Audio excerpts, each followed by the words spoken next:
आप सभी को मेरा नमस्कार। स्वागत है आप सभी का आपके अपने यूट्यूब चैनल सिलेक्शन मंत्रा पर। दोस्तों, कैसे हैं आप सभी लोग? उम्मीद करता हूं कि बहुत ही अच्छे होंगे, स्वस्थ होंगे और अपनी सीटेट की तैयारी जो है आपकी बहुत ही अच्छी चल रही होगी। दोस्तों, चैनल के माध्यम से आरंभ सीरीज का ये 10 नंबर का वीडियो है, 10 नंबर का प्रैक्टिस सेट है जो आपके सामने है। एक बार फिर से मैं लेकर हाजिर हूँ। उम्मीद करता हूँ दोस्तों आप सभी इस सीरीज़ को पसंद कर रहे होंगे और आगे भी पसंद करते रहेंगे। दोस्तों, इसका जो पहला प्रश्न है उसकी तरफ चलते हैं।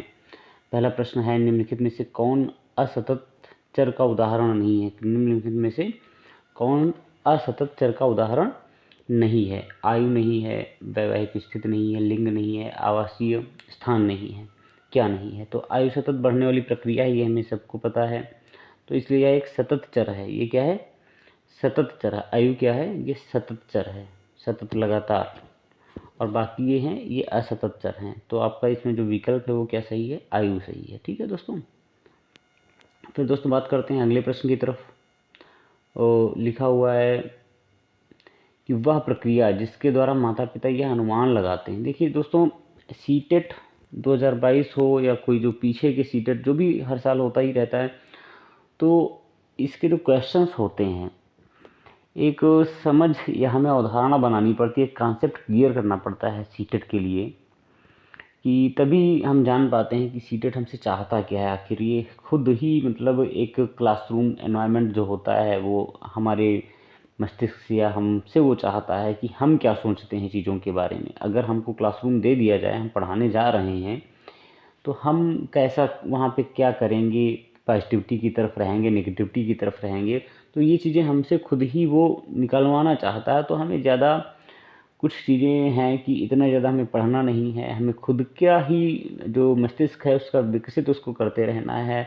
खुद को ऐसा मानना कि आप कहीं एक क्लासरूम में हैं, आपके सामने 30 से 35 बच्चों की एक क्लास बैठी हुई है, तो आप उनको पढ़ा रहे हैं। तो उसमें से बहुत सारे बच्चे हैं, कोई किसी भी परिवेश से आया हुआ है, कोई किसी परिवेश से आया, मतलब विभिन्न परिवेश से आए हुए बच्चे हैं।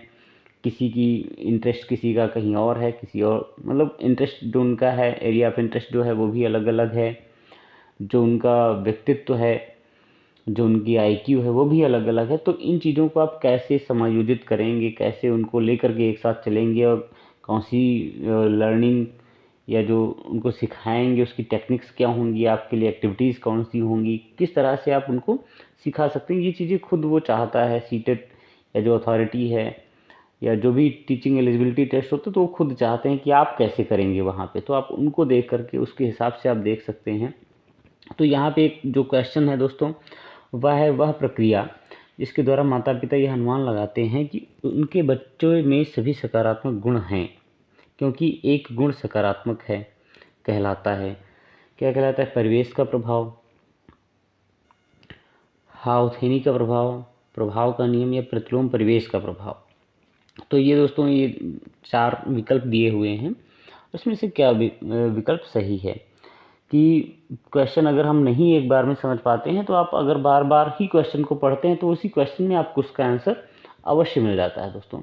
सीटेट एक ऐसा एग्ज़ाम होता है कि उसमें आप पॉजिटिव वर्ड्स को देखें। पॉजिटिव वर्ड्स क्या हैं? क्वेश्चन एक बार में नहीं समझ में आता है, क्वेश्चन आप बार बार रीड करिएगा और उसमें आपको उसका जवाब मिल जाना चाहिए। उसके बाद जो विकल्प हैं उनमें आपको वो सही विकल्प आप अपने आप ही तलाश लेंगे। हालांकि ये माना जाता है कि यूपी टेट है, इनकी परीक्षाओं से सीटेट थोड़ा अलग सा ज़रूर होता है, पेडागॉजी भी अलग होती है, सारी चीज़ें अलग होती हैं, लेकिन तब भी जैसा मेरा अनुभव रहा है, मेरा अपना अनुभव रहा है कि आप अगर अपने हिसाब से देखते हैं, चीज़ों को सकारात्मक रवैये से पकड़ते हैं, तो आप आसानी से एक अच्छी स्कोरिंग कर सकते हैं, अच्छा स्कोर सीटेट में पा सकते हैं। दोस्तों, इसमें दिया हुआ है वह प्रक्रिया जिसके द्वारा माता पिता यह अनुमान लगाते हैं कि उनके बच्चे में सभी सकारात्मक गुण हैं। एक प्रक्रिया जिसके द्वारा माता पिता यह अनुमान लगाते हैं कि उनके बच्चे में सभी सकारात्मक गुण हैं, क्योंकि एक गुण सकारात्मक कहलाता है, सकारात्मक है कहलाता है। उसको क्या कहते हैं? उसको हम कहते हैं हाउथेनी का प्रभाव कहते हैं। क्या कहते हैं? हाउथेनी का प्रभाव कहते हैं। हाउथेनी के प्रभाव के कारण जो होता है, एक गुण सकारात्मक अगर होता है तो अभिभावक को अपने बालक के सभी गुण सकारात्मक लगने लगते हैं। दोस्तों, अगला प्रश्न है 3 नंबर का। कक्षा नायक जो उपदेशक है, इंस्ट्रक्टर है, द्वारा प्रयुक्त मूल्यांकन का प्रकार जो अनुदेशन के समय सीखने के विकास में किया जाता है, तो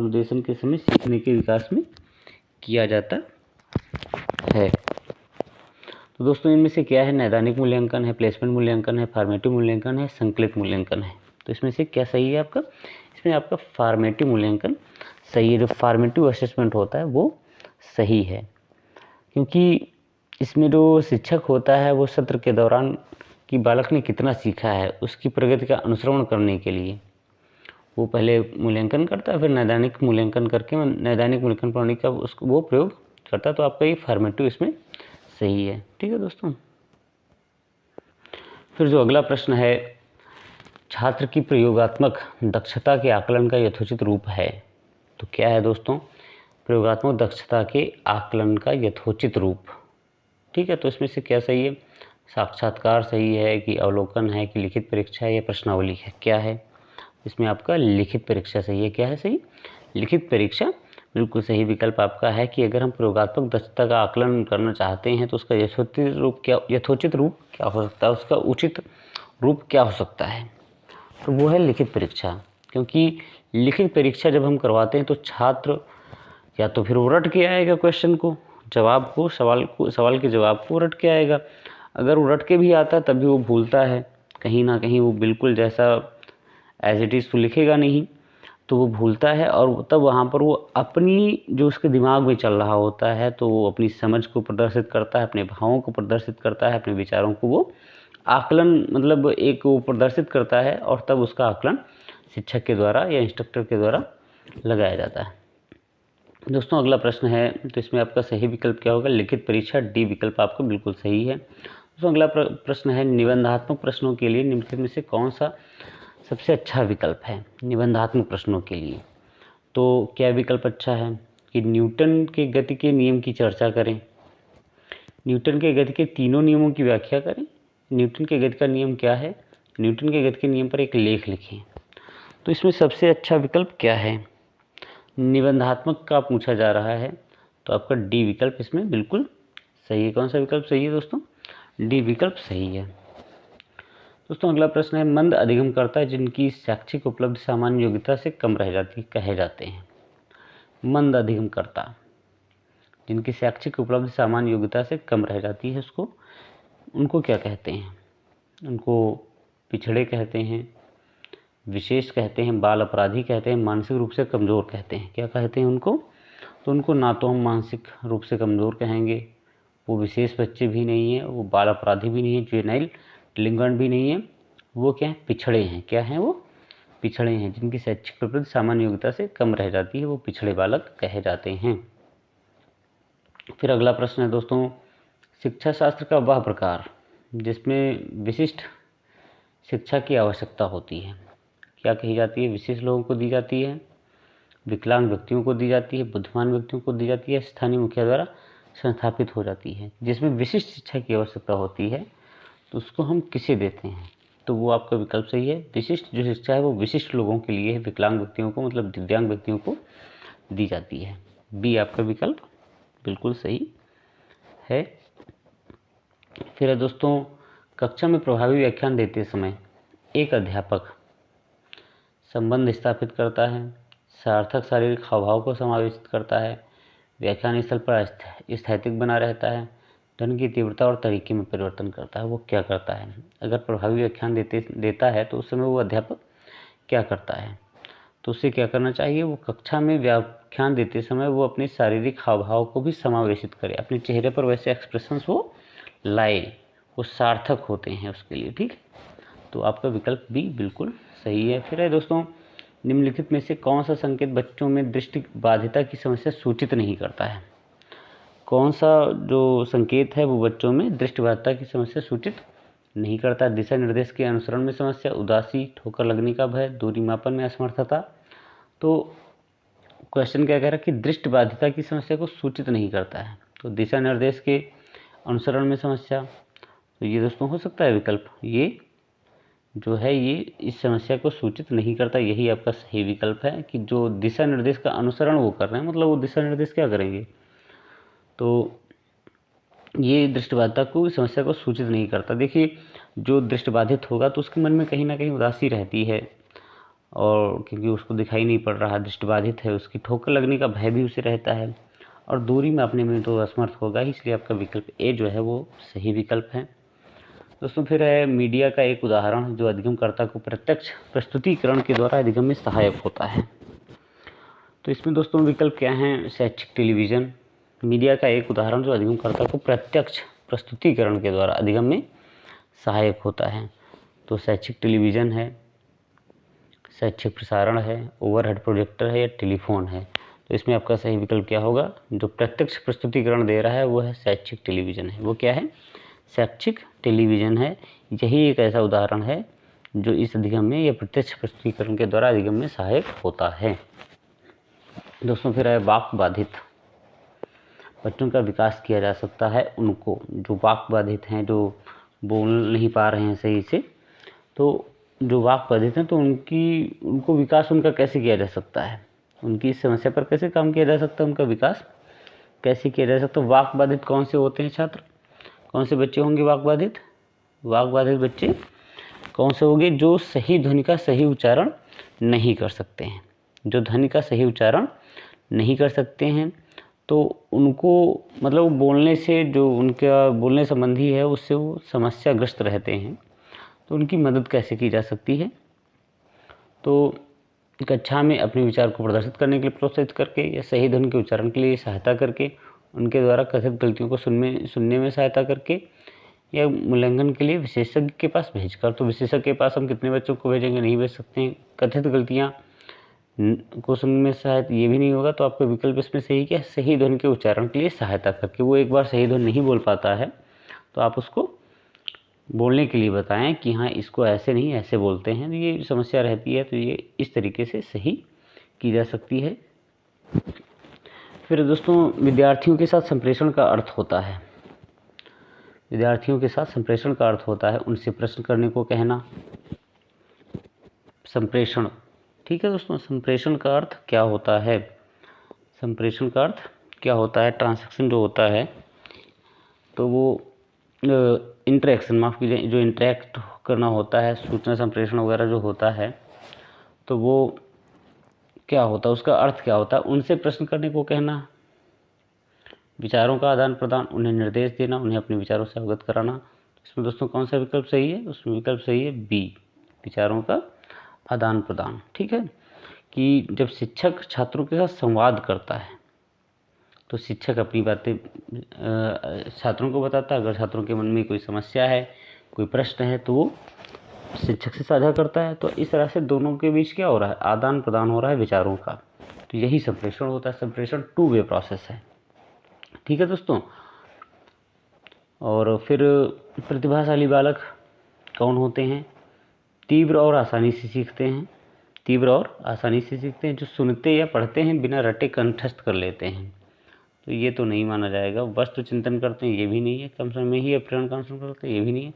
विकल्प क्या सही है? तीव्र और आसानी से सीखते हैं। ठीक। कौशल को सीखने में पहली अवस्था होती है। कौशल को, जो प्रतिभाशाली बच्चे दोस्तों होते हैं उनकी आईक्यू क्या होती है? उनकी आईक्यू 130 प्लस होती है। 130 प्लस होती है। वो चीज़ों को मतलब एक द्रुत गति से, तीव्र गति से ग्रहण करने की क्षमता रखते हैं। फिर कौशल को सीखने में पहली अवस्था क्या है? अगर हम कोई कौशल सीख रहे हैं, कोई स्किल सीख रहे हैं तो उसमें पहली अवस्था क्या होती है? यथार्थता, वास्तविकता होनी चाहिए, चालाकी होनी चाहिए, समन्वय होना चाहिए, अनुकरण होना चाहिए। तो क्या होना चाहिए दोस्तों? अनुकरण होना चाहिए। क्या होना चाहिए? अनुकरण होना चाहिए। डी विकल्प आपका बिल्कुल सही है। फिर है पढ़ने की वह तकनीक जिसका उपयोग परीक्षा तालिका में स्थित शब्दावली तथा प्रसंग में किया जाता है। पढ़ने की वह तकनीक जिसका उपयोग तालिका में स्थित शब्दावली है, जो प्रसंग है, उसमें किया जाता है। तो वो कौन सी तकनीक है? की रीडिंग है, री रीडिंग है, या स्किमिंग है, या स्कैनिंग है? क्या कहते हैं उसको? की रीडिंग कहेंगे, या री रीडिंग कहेंगे, या स्कैनिंग कहेंगे, या स्किमिंग कहेंगे? तो दोस्तों इसका क्या विकल्प सही होगा? कि किसी तालिका या कोष में जब शब्दावलियाँ या संदर्भों को चिन्हित किया जाता है और उसको उससे पढ़ाया जाता है, उपयोग किया जाता है, तो इसको हम क्या कहते हैं, स्कैनिंग कहा जाता है। इसको तकनीकी जांच को क्या कहते हैं, स्कैनिंग कहते हैं। क्या कहेंगे, स्कैनिंग कहते हैं इसको हम। ठीक है, तो इसको जो मतलब उसमें जो मुख्य बिंदु हैं उसको इंगित करने के लिए इसका प्रयोग किया जाता है। निम्नलिखित में से कौन मूर्तवाचक अवधारणा का उदाहरण नहीं है? मूर्तवाचक अवधारणा का उदाहरण नहीं है। तो क्या नहीं है मूर्तवाचक अवधारणा का उदाहरण? योग्यता नहीं है, बल नहीं है, कुर्सी नहीं है, गति नहीं है। योग्यता, बल, कुर्सी, गति, इनमें से कौन सा आपका विकल्प सही है? तो योग्यता जो है वो मूर्तवाचक अवधारणा का उदाहरण नहीं है। योग्यता मूर्तवाचक अवधारणा का उदाहरण नहीं है। ये कौन सी अवधारणा है? ये अमूर्तवाचक है। कौन सी है? ये अमूर्तवाचक, हम जोड़ देंगे इसको, अमूर्त कहेंगे। ठीक है, ये अमूर्तवाचक अवधारणा है। कैसी अवधारणा है? ये अमूर्तवाचक अवधारणा है। और बाकी गति है, कुर्सी है, बल है, ये सभी क्या हैं? ये प्रत्यक्ष हैं, मूर्त विचारधारा का प्रतिनिधित्व करने वाले हैं। तो दोस्तों अगला प्रश्न है, कक्षा में किसी विषय वस्तु की परिचर्चा के समय एक अध्यापक के लिए आवश्यक प्रथम गतिविधि क्या है? कि अगर किसी विषय वस्तु की एक परिचर्चा करना चाहता है तो उसके लिए प्रथम गतिविधि क्या है? तो प्रथम गतिविधि क्या होगी कि उसको तर्क संबंधी तथ्यों की व्याख्या वो पहले ही करने लगे। ठीक है दोस्तों, तो ये नहीं होगा। तर्क संबंधी जो उससे जुड़े हुए तर्क हैं उनकी व्याख्या वो पहले क्यों करने लगा? क्योंकि विषय वस्तु की परिचय छात्रों को है नहीं, उससे उनकी पहचान तो है नहीं। तो ये आपका बिल्कुल गलत है। उद्देश्य की सूचना, कि जो विषय वस्तु वो लेकर के आया है जिसकी वो परिचर्चा करने वाला है, तो उद्देश्य की सूचना वो पहले दे देगा? जी नहीं। विषय वस्तु को मौखिक रूप से बताने लगेगा तुरंत? नहीं। श्यामपट्ट पर विषय वस्तु को लिखना, कि जब तक मूर्त रूप से वो नहीं देखेंगे, कि मूर्त रूप से क्या मतलब वो लिखा हुआ नहीं देखेंगे, तो बच्चों में ये चीज़ें वो मतलब इतनी जल्दी से वो नहीं कैच करेंगे, ग्रैब वो नहीं करेंगे। दोस्तों फिर इसको जैसे हम ऐसे कह सकते हैं कि जब हम कोई शुरुआत करते हैं गतिविधि का, तो हम उस सूचना को इंगित कर देते हैं, श्यामपट्ट पर लिख देते हैं, ब्लैक बोर्ड पे चाक द्वारा उसको लिख दिया जाता है और उसके बाद हम चर्चा करना प्रारंभ करते हैं। ठीक है दोस्तों, ये विषय वस्तु की बात हो रही है, परिचर्चा के समय परिचर्चा की बात हो रही है। फिर हम सभी में आवश्यकता के अनुसार अप्रेरणा की शुरुआत होती है। आवश्यकता के अनुसार मोटिवेशन मिलता है। छात्र की वह आवश्यकता जिसे उसको सर्वप्रथम पूरा करना चाहिए। साथ छात्र की वह आवश्यकता क्या है? सम्मान है जो उसे तुरंत पूरी करनी चाहिए। शारीरिक गतिविधियाँ या शारीरिक विकास है जो उसे तुरंत, शारीरिक आवश्यकता है जो उसे तुरंत पूरा करना चाहिए। सामाजिक आवश्यकता या आत्म अनुभूतिकरण है जो उसे पूरा करके देना चाहिए, सर्वप्रथम पूरा किया जाना चाहिए छात्र के लिए। कौन सी आवश्यकता ऐसी है इसमें से? तो इसमें से जो अब्राहम मैस्लो एक थे, आपने पढ़ा होगा, तो इन्होंने प्रेरणा का विचार अब्राहम मैस्लो ने दिया था। अब मैस्लो ने बताया था कि प्रेरणा का जन्म जो है वो किससे होता है? आवश्यकता से होता है। यहाँ पर भी आवश्यकता के अनुसार अभिप्रेरणा की शुरुआत होती है, यही तो प्रश्न में दिया हुआ है। तो अभिप्रेरणा जो है उसकी शुरुआत कहाँ से होती है? आवश्यकता से होती है। कहाँ से होती है? आवश्यकता से होती है। तो इन्होंने 5 आवश्यकताओं को दिया है, बताया है, जो चरणबद्ध होती हैं। ठीक है, तो एक आवश्यकता के बाद दूसरी आवश्यकता, जब हमारी एक आवश्यकता पूरी हो जाती तो हमारी दूसरी आवश्यकता शुरू होती है, जब दूसरी पूरी होती है तो तीसरी शुरू होती है, तीसरी पूरी होती है चौथी शुरू होती है। तो इस तरह से इन्होंने चरण के हिसाब से, चरणों के अनुसार इन्होंने बताया हुआ है। तो जो इसमें जो सही विकल्प आपका होगा वो शारीरिक आवश्यकता की बात हो रही है। यहाँ पे शारीरिक आवश्यकता जो है वो आएगा इसमें। मैस्लो ने इन्होंने इसको दिया हुआ है। फिर दोस्तों हम बात करते हैं निम्नलिखित में से कौन पुनर्बलन का उदाहरण है? पुनर्बलन, रीइंफोर्समेंट का उदाहरण है। ठीक है, तो नहीं लता, उत्तर 45 नहीं है। अगर जैसे कोई बच्चा है तो उसको हम पुनर्बलित कैसे करते? मान लीजिए उसने सही उत्तर दिया, सुनील ने मान लीजिए सही उत्तर दिया या लता ने सही उत्तर दिया, तो उसको हम कैसे पुनर्बलन करेंगे कि वो आगे भी अन्य सवालों के सही जवाब देने के लिए वो प्रेरित हो, उसको सही अच्छा लगे और उसके बाद वो आगे भी उसका संबल हो, मतलब उसका बल बढ़े, उसका हौसला बढ़े। तो ऐसे कौन सा कथन है जो इसमें से उचित है, जो सही उदाहरण है, जो सही विकल्प है? नहीं लता, उत्तर 45 नहीं है। तो दोस्तों ये नहीं होगा। ठीक है, ये नहीं है। कमला, उत्तर देने में तुम कीर्ति की सहायता नहीं कर सकती। इसमें भी माफ़ कीजिएगा, इसमें भी कहीं पुनर्बलन नहीं है। ठीक है दोस्तों, अरे नहीं आमतौर पर तुम गलत हो, तो ये भी इसमें पुनर्बलन नहीं हो रहा है, इसमें तो डीमोटिवेशन एक तरीके से हो रहा है, नीचे की तरफ लिया जा रहा है। तो ये इससे कोई पुनर्बलन नहीं हो रहा है, इसलिए हौसला अफजाई नहीं हो रही है। तो सुनील तुमने सही कहा, और हमने क्या किया, बच्चों से ताली बजवा दी या ऐसे हमने करवा दिया। तो सुनील तुमने सही कहा, तो सुनील को क्या मिला, पुनर्बलन में, कि मैंने एक बार सही कहा तो अगली बार भी मैं कोशिश करूँगा कि अगली बार भी अगले सवाल का जवाब मैं सही दे सकूँ गुरुजी के सामने। बच्चों में स्वाध्ययन की क्षमता का विकास किया जा सकता है। बच्चों में स्वाध्ययन की क्षमता का विकास महान व्यक्तियों का उदाहरण प्रस्तुत करके, जी नहीं। जब आप वहाँ पर स्वयं मौजूद हैं तो महान व्यक्तियों का उदाहरण कैसे दे सकते हैं, आप अपना उदाहरण दीजिएगा। स्वाध्ययन पर व्याख्यान दे करके, अब हम स्वाध्ययन को एक थ्योरेटिकल उसको बता देते हैं, व्याख्यान दे दें, वो भी नहीं सही है। स्वयं का उदाहरण प्रस्तुत करके, ये कुछ हद तक सही है, लेकिन स्वाध्ययन की क्षमता हम सबसे ज़्यादा जो सही विकल्प है वो है नूतन साहित्य उपलब्ध करा करके। क्या होगा, नूतन साहित्य उपलब्ध करा करके। जैसे जो बच्चों की पुस्तकें आती हैं, कार्टून के होती हैं, या अलग अलग चित्र, बढ़िया रंग बिरंगे चित्र बने होते हैं, अगर वो उनको देखते हैं तो उनके अंदर स्वाध्ययन की क्षमता, उसको वो ज़्यादा पढ़ना चाहते हैं। ठीक है, तो ये स्वाध्ययन की क्षमता, इससे उसका विकास किया जा सकता है। तो दोस्तों, ये आज के 20 प्रश्न थे। उम्मीद करता हूँ कि आपको ये श्रृंखला पसंद आ रही होगी। आप ऐसे ही हमारे चैनल को सपोर्ट करते रहिएगा, और चैनल के माध्यम से जो गणित की कक्षाएं चल रही हैं, आप उनको भी एंजॉय कर रहे होंगे। और अगर ये वीडियो आपको पसंद आता है, ये श्रृंखला आपको पसंद आ रही है, तो इसको आप अपने दोस्तों से साझा कीजिएगा। चैनल पे अगर आप नए हैं तो आप चैनल को सब्सक्राइब कीजिएगा, पसंद कीजिएगा, और चैनल को अपना भरपूर समर्थन देते रहिएगा। नमस्कार साथियों, जय हिंद।